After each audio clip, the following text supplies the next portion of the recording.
Hello दोस्तों, नमस्कार। हमारे YouTube चैनल मेरी बात में आप सभी लोगों का स्वागत है।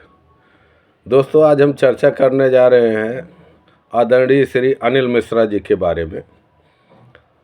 कुछ लोग क्या है, उनकी गिरफ्तारी पे बहुत खुशी मना रहे हैं। तो हम उन लोगों को एक जवाब देना चाहते हैं कि भैया, आप लोगों को जो लग रहा है ना कि क्या अनिल मिश्रा इतने बेवकूफ़ थे, इतने मतलब उनको समझ नहीं था कि क्या क्या कार्रवाइयाँ हो सकती हैं हमारे इस कदम से। तुम्हें क्या लगता है? अरे वो चाणक्य जैसा ना, जैसे चाणक्य स्वयं जो है गिरफ्तार हुए थे धनानंद के अंदर की टोह लेने के लिए, वैसे ही आदरणीय अनिल मिश्रा जी एक अपनी कुशल रणनीति के तहत अंदर गए हैं। ऐसे मत समझिए, नहीं तो वो अपने किसी भी अनुयायी को बोल देते कि ये काम कर दो, वो खुद बाहर रहते।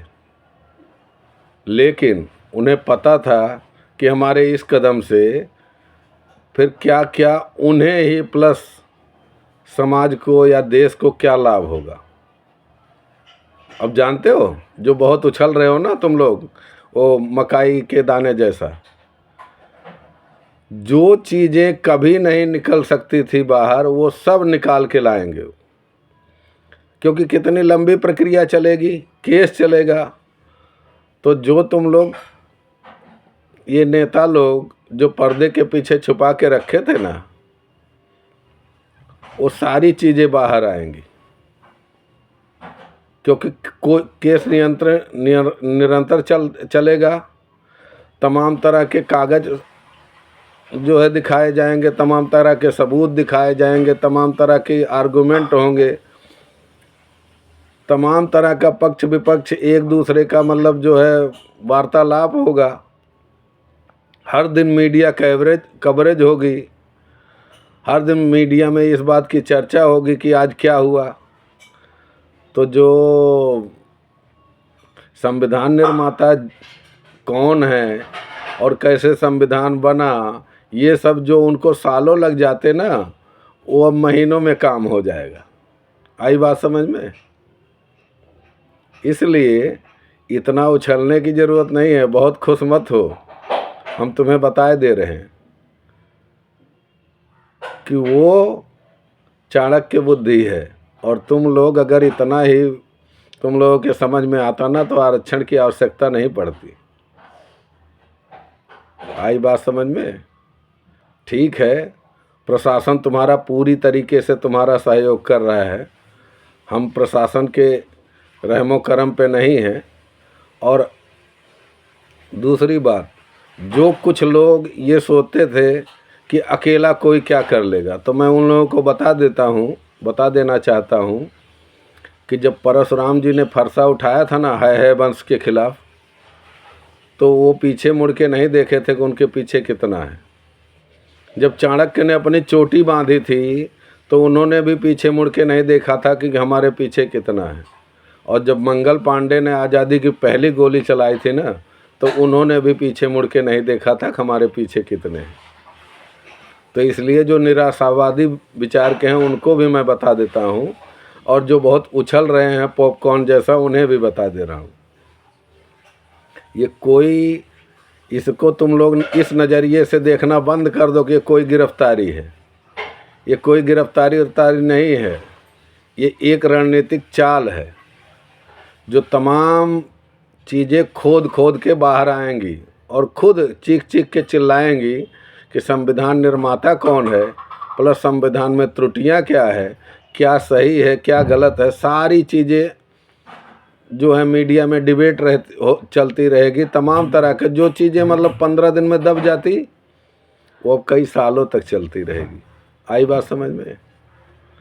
तो शायद तुम लोगों को उतनी बात समझ में नहीं आएगी। जो कुछ नवयुवक हमारे हैं जो ऐसा सोच रहे हैं कि वो गिरफ्तार, अरे बंधु वो गिरफ्तार समझो, वो गिरफ्तार हुए ही नहीं है। उन्होंने मछली को चारा डाला है कांटे में फंसाने के लिए।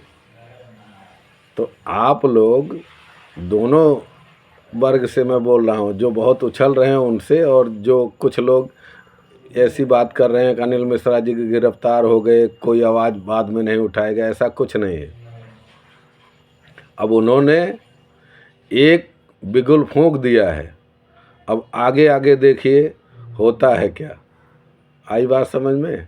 तो इसलिए बंधुओं, आप लोग बस निरंतर लगे रहिए, कभी निराशा में मत पड़िए, कभी अपने पीछे मुड़ के मत देखिए, बस अपना कर्म करते जाइए। आप ये पीछे मुड़ के मत देखिए कि मतलब हमारे पीछे कितने लोग हैं, हमारे सपोर्टर कितने हैं, हमारी मदद कौन कर रहा है, हमारी टांग कौन खींच रहा है। बस निरंतर अपने काम में लगे रहिए, और कौन हमारा मजाक उड़ा रहा है इसकी भी परवाह मत कीजिए, क्योंकि हाथी चले बाजार और कुत्ता भौंके हजार। जब जीतन जो दशरथ माझी ने जब छीनी हथौड़ी लेके पहाड़ तोड़ना शुरू किया था ना, तो पूरे गांव वाले उसका मजाक उड़ाते थे कि अकेला चला है पहाड़ खोदने, और परिणाम क्या हुआ। तो इसलिए आप लोगों से निवेदन है कि सिर्फ अपनी ताकत को पहचानिए, आप कितना कर सकते हैं वो विचार कीजिए, आप अपने समाज के लिए कितना उत्तरदायी है उस बात की को सोचिए, और कितना ज़्यादा से ज़्यादा किस रूप में सहयोग कर सकते हैं सत्य के लिए, समाज के लिए, देश के लिए, उसको उतना देने का प्रयास कीजिए। बाकी परिणाम ईश्वर पे छोड़ दीजिए। ना बहुत ज़्यादा हताश होने की ज़रूरत है, ना निराश होने की ज़रूरत है, और जो खुशियां मना रहे हैं उनको मनाने दीजिए। एक दिन उनके चेहरे अवश्य लटकेंगे यदि आप लोग निरंतर इसी तरीके से काम करते रहे तो। एक दिन ईश्वर आपको ज़रूर सफलता देगा। कोई निराशा नहीं, कोई हतोत्साहित नहीं, बस खाली अपनी पूरी क्षमता के अनुसार अपने अपने जो भी अपनी ड्यूटी है वो आप अपना पूरा करते रहिए। एक ना एक दिन आप लोगों को सफलता अवश्य मिलेगी।